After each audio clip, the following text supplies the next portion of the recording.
Spencer Lazara, MMA interviews alongside UFC newcomer Beneil Dariush. Man, very impressive performance against Charlie Brennaman just a week ago out there in Atlanta. You're right back here at Kings helping the rest of the guys get ready for their fights. But talk first about your fight and how elated you were to get your first victory in the UFC.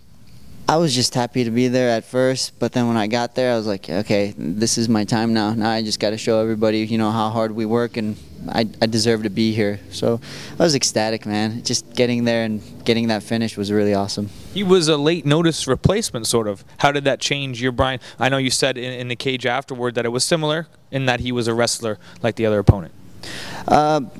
Like I said before, the big thing was that he was orthodox instead of southpaw. Jason High was going to be southpaw. He's orthodox, so I had to adjust to the overhand left, now to the overhand right for Charlie. So that was kind of the thing I had to watch out for a lot, and just the way he shoots. He would shoot to the outside, my right side, my right hip, and then Jason was going to the other side.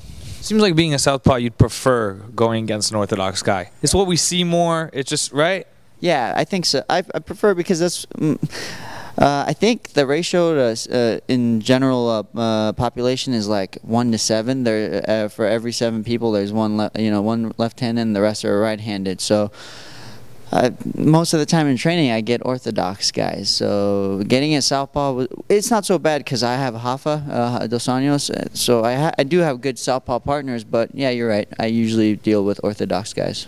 Talk about the training that you have here at Kings and other places. You've always had a great group of guys to work with that have helped you come up. The training here is, I mean, I've been getting my butt kicked since day one. You know, that's really how I came up. At first, when I got here, people didn't really notice me. I was just one of the guys who just got beat up here, and then I just was like, okay, I have to get through this, and then step by step. So that's kind of been the way I came through. I was one of the guys. I was a punching bag at first. I would just come in here and get frustrated, go home. Slowly, I worked my way up, where I was starting, you know, show some progress, and then finally I'm able to keep up with these guys. Obviously, Dos Anjos and Jake Ellenberger, they still got my number, but slowly but surely I'm hoping to get to their level. Closing the gap. Exactly. That's the best way to put it. I'm trying to close the gap. Talk about some of these other guys that you have in here to watch and learn from, you know, Verdum, Machida. It's pretty crazy, right, having some of these massive names in here as well. Yeah, having Fabricio, we'll do ground and pound drills. At first I was like, oh, you know, his size is, it's not his size, it's the way he can move his hips, and his technique is just really overwhelming. So I always try to pick up things from him, and that helps me a lot. Machida, not only him, and Shinzo, his brother, came in too. And sparring with them, I noticed their footwork is so different and so nice. I try to take away as much as I can from them. It's hard, though, because you see it once and then it's gone. So the more I see it, the better. So the more chances I get to spar with them, the more I'm able to adapt to it, and then when I adapt to it, I'm able to learn it for myself. It's really nice to have these guys here. Seems like you do have some pretty good punching power, though, in that left hand. So in the gym, I always said, man, I'm not a hard puncher. I'm not a hard puncher. I'm more of a fast guy. But for this fight, maybe the last 3 months, before even I got the call, I was working heavy bag. I'm just like, I'm going to focus on the heavy bag, see what I can do, you know, build my power. And it just worked out so well. I was so happy with that, man, because it's my first time knocking somebody out with, or knocking somebody down with my hands in a fight. I've had elbows and knees I've knocked people down with, but that was my first punch. Where do you feel like you fit in? When do you want to get back in there in the octagon?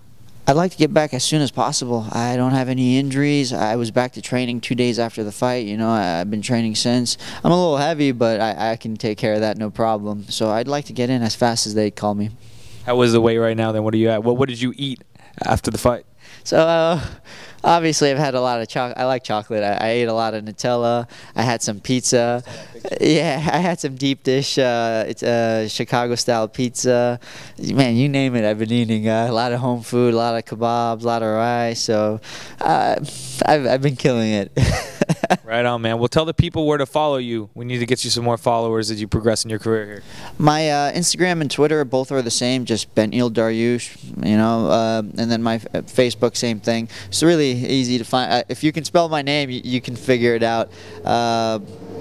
that's about it, I think. I don't know if I have any other social media things. I'm still working on this social media thing. I'm going to figure it out. And Part of the job. It's part of the job. Tell us something about you that the people just don't know.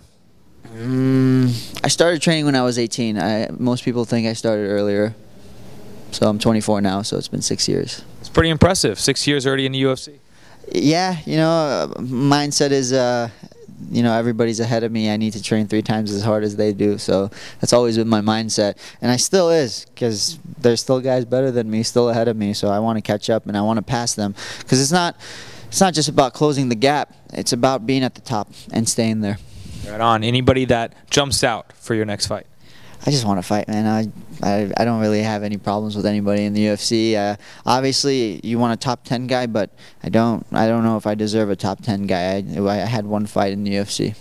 Cool, man. Well, I appreciate the time. Beneil Dariush, keep an eye on him moving forward in his UFC career. Hey, this is Ariane Celeste. This is Uriah Faber. This is Glover Teixeira. This is Dan Henderson. You're watching MMA Interviews. MMA Interviews. You're watching MMAinterviews.tv.